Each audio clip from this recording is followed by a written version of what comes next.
Hi, hello. Welcome to the episode of Isaiah's Newsstand. It's your host, Isaiah Edwards. The date is October the 24th, 2025. Hopefully this episode finds you well, in good spirits and high hopes. As for me, I'm doing pretty good. Happy Friday to ya. Hopefully this episode finds you in a good place, in a good space. If you're listening to this on a Friday, that's great. Awesome. If you're listening to this on a Tuesday, also great. Hopefully things feel very Friday for you. My day was good. It was solid. We got up, we got after it, we got to work. Work was not too busy. It's been the whole week very slow, and I'll take it.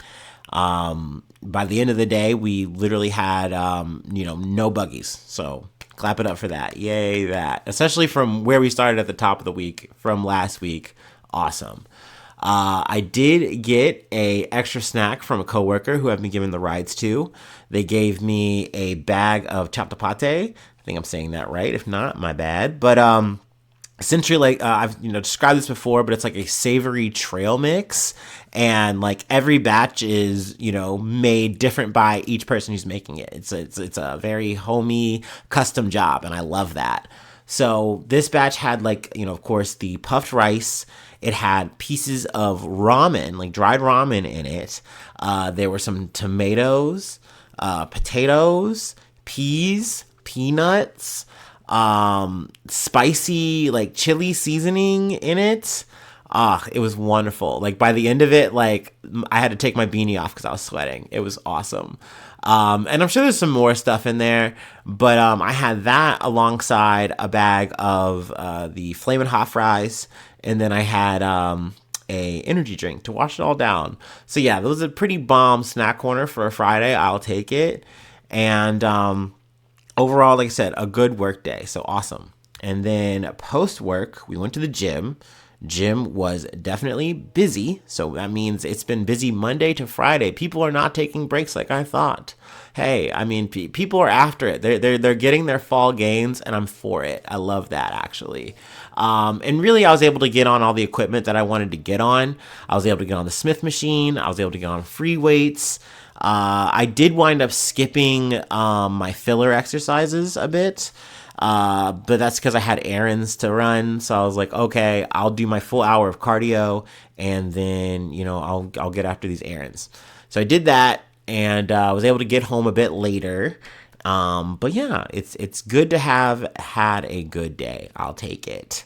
I got a busy day tomorrow, I think, so there's that, but we'll leave that for tomorrow's episode. Let's go ahead and do our startup, and let's get into some news.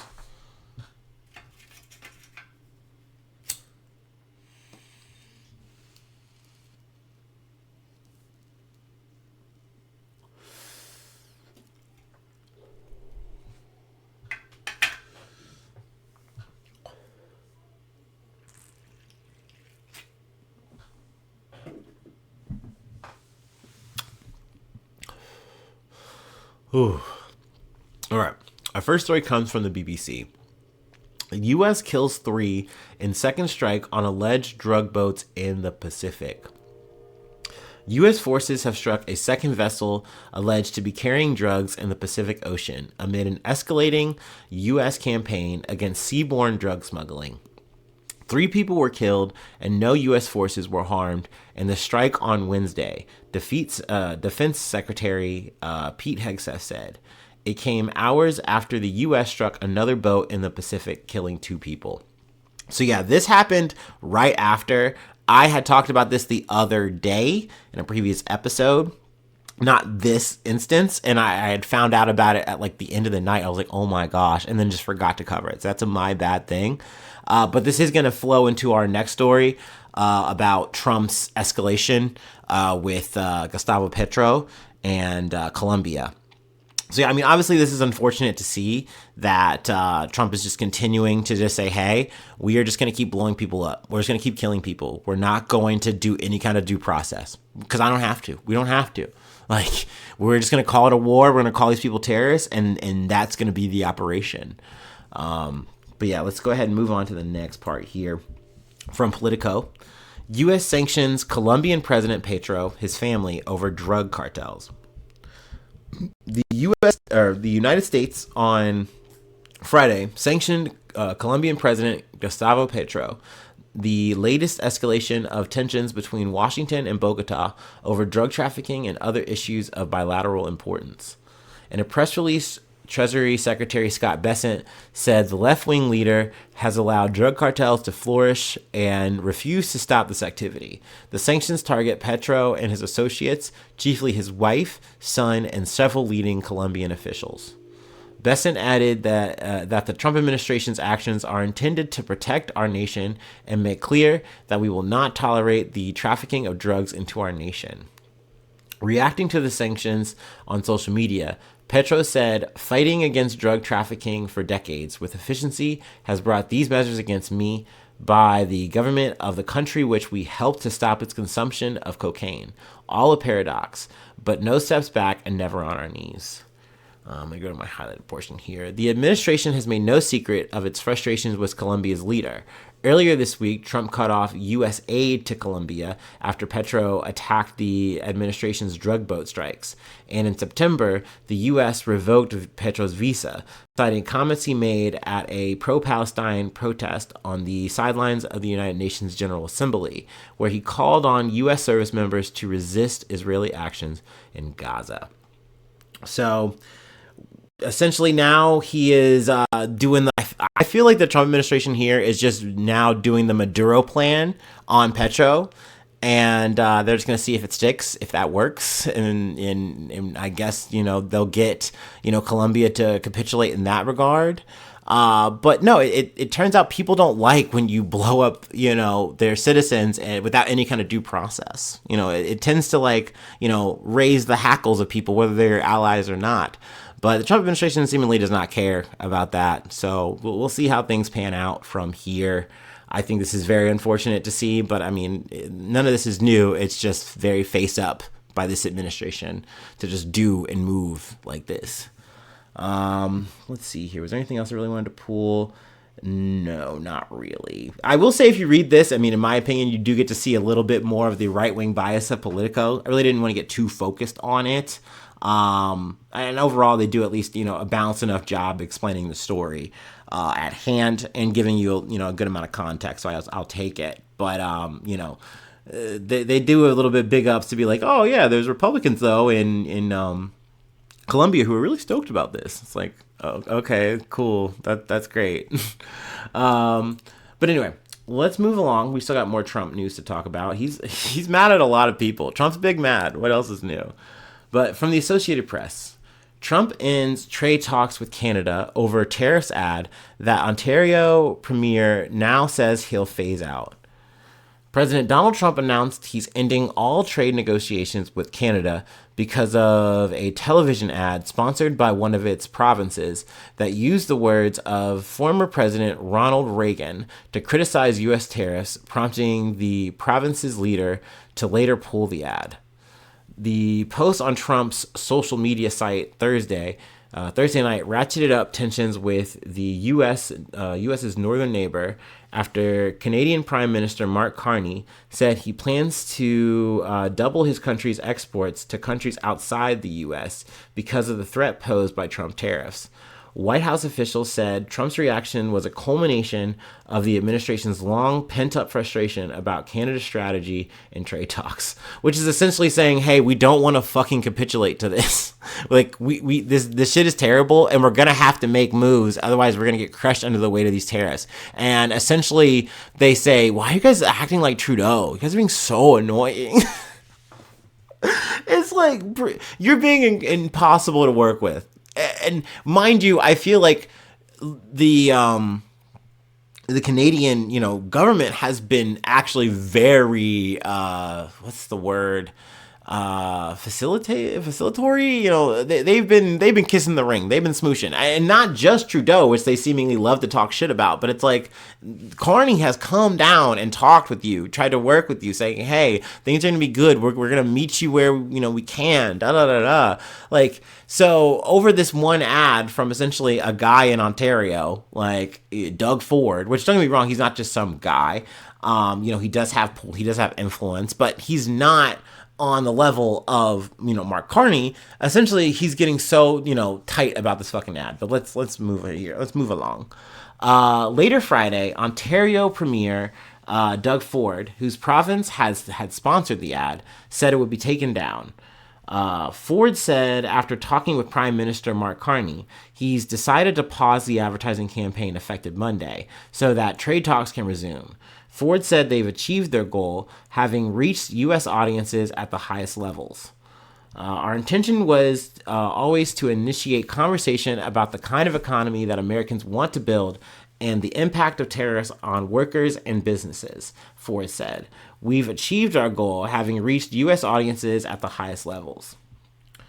The U.S. president alleged the ad misrepresented the position of Reagan, a two-term president who remains a beloved figure of the Republican Party, and was aimed at influencing the U.S. Supreme Court ahead of a hearing scheduled for next month that could decide whether Trump has the power to impose his sweeping tariffs, a key part of his economic strategy. Trump is so invested in the case that he has said he'd like to attend oral arguments. I guess we'll go ahead and read his quote. Canada cheated and got caught, Trump wrote on his social media site Friday morning. They fraudulently took a big buy ad saying that Ronald Reagan did not like tariffs when he actually loved tariffs for our country and its national security. Canada is trying to legally influence the United States Supreme Court in one of the most important rulings in our history of our country, which is crazy because I don't believe there's anything illegal about what what they were doing with that ad, what Ontario specifically was doing with that ad, which is also another thing where I'm like, what do you mean you're going to completely terminate trade talks? Like, that's such a heavy-handed thing to do here when Mark Carney technically has nothing to do with that. But the administration does try to wrap this all up, what I said, they're doing all this Trudeau style stuff. There's too many of those kind of guys in that Liberal Party. This is why this happened. It's not just the ad, actually, when really it is just the ad, which also, mind you, Trump really didn't care about on Tuesday when he was initially talking about this shit.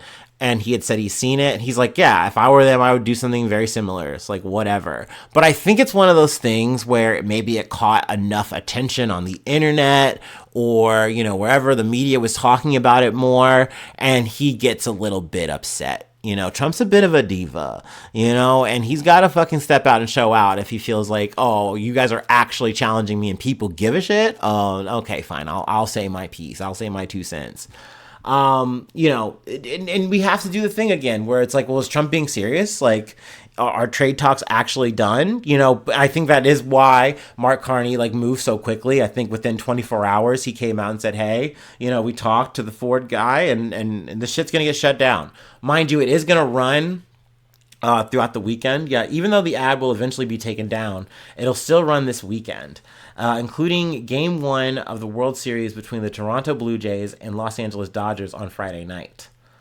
I guess I should run this part too. Ford had said the province plans to pay $54 million, about 75 million Canadian, for the ads to run across multiple American television stations using audio and video of Reagan speaking about the tariffs in 1987. But yeah, essentially it was just him saying that it's no, tariffs are kind of bad. You can use them maybe in a short term, but over a long period of time, they're just not going to be effective. They're not going to be good. And, essentially, kind of throwing shade at the whole strategy of doing big tariffs, saying, hey, in the long term, this is going to lead to American growth and success. Also, mind you, I'm pretty sure the Trump administration has used this same clip. They just switched the narrative up and they're mad about it. So once again, I find it very strange that they're trying to act like something illegal happened. What Ford is a populist conservative who doesn't belong to the same party as Carney, a liberal. A fucking liberal. Mark Carney's woke. You heard it here first. Let's see here. What else did I really want to pull? The Reagan, apparently I didn't know this until reading this. Earlier Thursday night, the Ronald Reagan Presidential Foundation and Institute posted on X that the ad misrepresents the presidential radio address to the nation on free and fair trade, dated April 25th, 1987.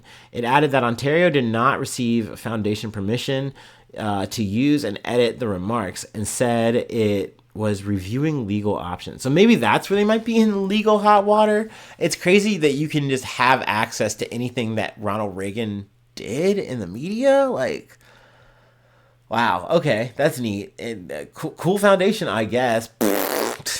Anyway, what else did I really want to pull from here? There's a lot of blah blah, yada yada yada. Reagan did not actually love tariffs. He often criticized government policies, including protectionist measures such as tariffs, that interfere with free commerce, and spent much of that 1987 radio address spelling out the case against tariffs. So I felt like that was definitely relevant and worth mentioning. We'll see where this blowout goes. I don't really want to keep yapping about it. We'll see, though, if, we can actually get back to the table and, get back to numbers that'll work. Or if Trump is going to use this as a reason to make the number higher for tariffs or whatever, make it hurt more for Canada, which would inevitably make it work, hurt more for us. I do not think that we are ever benefiting here. Not that I ever want to be at a fucking, logic line with fucking Ronald Reagan being like, no, I agree with this old fucking dead fucker. Also, it's weird that people care about that, right? I think that is something I kind of like about Trump in a way, and walk with me here, where it's Trump knows as a populist guy, he has to use the vision of Reagan, to get points, especially on to how we got to term one, right? You had to act like you were the future, you were the Reagan that was promised. But I remember saying this before, where really Donald Trump to me is a bizarro version of Reagan. He has the movements and the machinations, but really it's not this true to form Republican. It's some freak thing. It's something that only really wants to do his own thing, and he's a cult of personality. Not to say that Reagan wasn't, but just even more so on that. And so I really don't think that Reagan really would have rocked with Trump, but who gives a shit? It doesn't matter. At the end of the day, Trump is the here and now. He's the guy with the fucking juice. And all of the people in that fucking ilk voted for that guy. So it's weird that you hear these moderates get a little a little squeamish and weird. I almost can't believe I did that. You did it twice, bitch. you probably voted for this guy 3 times. Don't ever act surprised. This is your guy. It's your pick. Stand by your fucking man. Yeah, he's not like the old guy. We're not talking about some log cabin piece of shit dude. Come on now. You know who you got. Anyway. Enough of the Trumpers. Y'all know I'm getting worked up. I'm getting tight myself. Let's go ahead and take a water break. And then we gotta go to Florida. But we're not doing a Florida man story. We're doing a heist story. It's been a big heist week, and I'm glad about that. That's been a nice balance for this week. A lot of shit going on in the news, as is tradition, but it's nice that heists are back on the menu, baby. I'm damn near a heist podcast. It's nice. It feels good.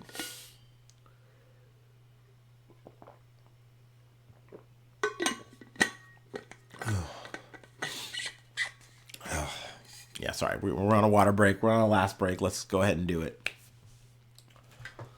Oh, buddy. Buddy, old pal. That's you, my dear listener. That's right. I'm talking to you.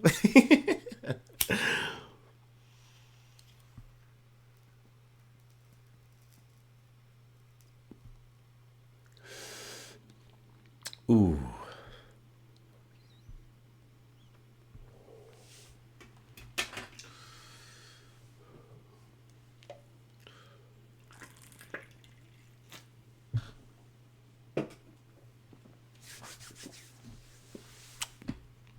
All right. Our last story comes from ABC News. Florida mall heist. Thieves cut hole in mall roof, steal $50,000 in sneakers. Thieves took Just Do It to a whole new level. Okay, gotta stop right here. Banger. Banger start. I love a good pun. I love it. Or, wordplay, whatever. You know what I'm talking about. Anyway. It is a pun. And it was intended. Anyway, mass robbers cut a hole in the concrete roof of a Florida mall before dropping in to steal 400 to 500 pairs of Nike and New Balance sneakers, the Martin County Sheriff's Office announced this week. According to authorities, the robbery occurred in the back storage room of a Champs Sporting Goods at Treasure Coast Mall in Jensen Beach between, midnight and 8 a.m. on Tuesday. Not quite the crown jewels, but it's clear these sneaker thieves put the same time and effort into their crime. The Martin County Sheriff's Office said in a social media post, the stolen merchandise was bagged, tagged, thrown off the window or thrown off the roof, and loaded into a getaway vehicle. As you can see, some of the goods got hastily left behind. The stolen merchandise is estimated to be worth between $40,000 and $50,000, and it will cost $10,000 to repair the hole, according to the sheriff's office. At a press conference on Wednesday, Sheriff John, I'm fucking this name up already, I know, Buninski, or we're going to say it's Buninski. I know it's fucked up, and that's not how you say your name, but whatever, man. Sorry, Sheriff. Said the daring robbery seemed like it was straight out of a movie. It's just like a movie. God damn. Okay, yeah, dude. What movie? What movie are they just stealing sneakers? Would it be Just Do It? Come on, man. That's just, it's a little lazy to say that. No, hey, I know I'm guilty of it too, but anyway. We had a burglary that we discovered yesterday that appears to be right out of Mission Impossible. Now, that's a little better because, you got the whole, you came through the ceiling, maybe there was a bead of sweat and it drips on a fucking LeBron shoe. I don't know, man. I don't know what shoe's hot right now. Is it KD? Well, I'm out the game. It's been a minute. I'm wearing Crocs and Uggs, guys. I'm done. I'm cooked. You gotta tell me what's fucking popping right now. I gotta say this guy's name again. Buninski, or Budenseek. We're gonna say Budenseek, like hide and seek, but it's Budenseek. Budenseek. I watched the national news, saw what happened across the pond where they stole the crown jewels, and this is a one-off of that, he said, referencing the Louvre jewelry heist over the weekend. These are organized criminals that are probably traveling criminals that made their way to Martin County, got off with a sizable amount of product, he added. They didn't do it. They didn't do that with a handsaw. They used electric tools, probably a grinder or saw, and somehow worked for hours without being detected. The crime is still being investigated, but tips can be reported to the Martin County Sheriff's Office at 772-220-7060 if you want to drop a dime. Hold on, I want to see Louvre heist amount. Sorry, I'm Googling something. Bear with me.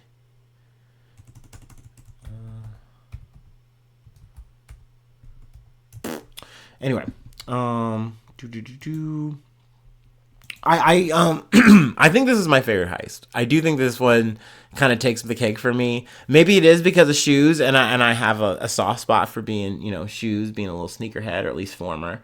But I don't know. I think this heist felt cleaner to me. Call me crazy. We didn't see a situation where they burned a crane. Also, I want to amend my rating on the Louvre heist. Not much. I still don't think that they get above a C. Because at the end of the day, people saw them, you had that whole thing with trying to burn the crane. You weren't successful at doing so. So, I think that's a bit of a C rate effort. I know, a bit harsh.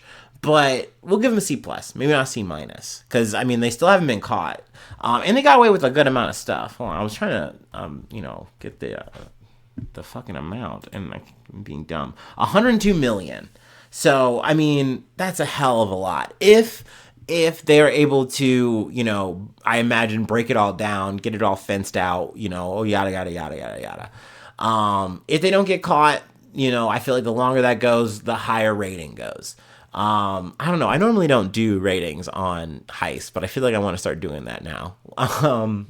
So yeah, I would rate this, the shoe heist, maybe it's not an A. I think I'm glazing if I give it an A. I think I'm overselling if it's an A. But I want to say, in defense of this shoe heist and why I'm giving it higher praise, it doesn't seem like we have any of them on camera. In the situation with the Louvre heist, you do have them on camera, at least in the actual museum. They said one of the fuck ups was the fact that they didn't have them outside, and that kind of was like, and how they were able to like get so close and then get up on the roof. That is crazy, right? But I do understand that you have to get up and you're saying, oh, we're thinking they're doing construction. I get how they're able to get that close, and then they have the disc saw, the chainsaw, and that's how they're able to get in and do their fucking thing.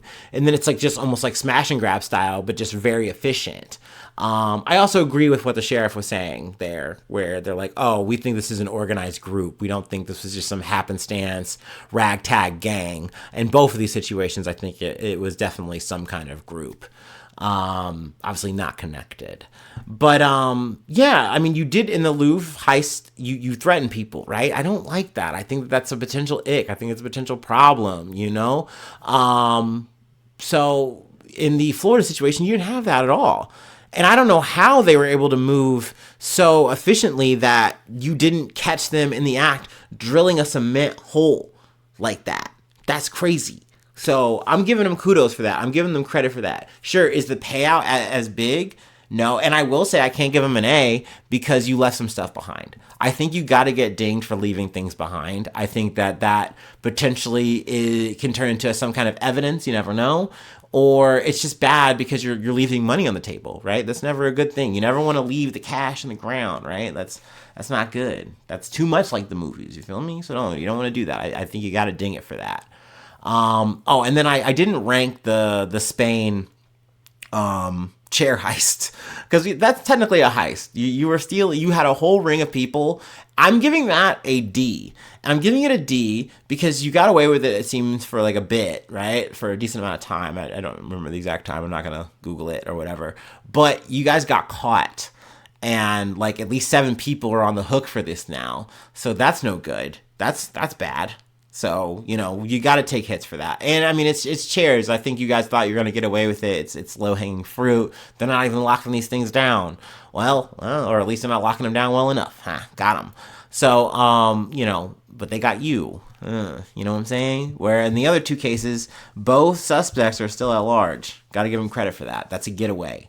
So, given the chair heists, giving that a D. That's a bad racket. And I don't think we can call the sports betting stuff a heist. So don't worry about that. That's just unrelated. But still, big news there. Also, we're getting into the end game. We're in the weeds. Kevin Durant, maybe not implicated, but it sounds like he might have been one of the guys who got pumped for a lot of money and then potentially shaken down by mafiosos or mafia. So, I only read the headline on that. So if I'm getting anything wrong, don't quote me. But, yeah, things are already developing there. So I imagine we'll be coming back to that story in the near future, maybe, per chance. But yeah, that's it. That's all I have for today. Let's see, if you'd like to help out, support the effort, I do have a Patreon. Patreon.com/IsaiahNews. Become a newsie today. Free ways to hit me up, IsaiahNews1@gmail.com. Feel free to follow me or the podcast on any of the socials. Subscribe to the YouTube. Follow on TikTok. Follow on Spotify. Follow on Apple Podcasts, wherever you like to listen. Leave a like. Leave a cool comment. Sharing is caring. All the stars on Spotify or Apple Podcasts, always appreciated. If you don't do those things, it's super sick that you listen. You hung out to the end of this episode. That really means a lot to me. So thanks so much for tuning in. Thanks so much for being a friend. And hopefully I see you soon for some more good news. I love ya. Bye-bye. Mwah.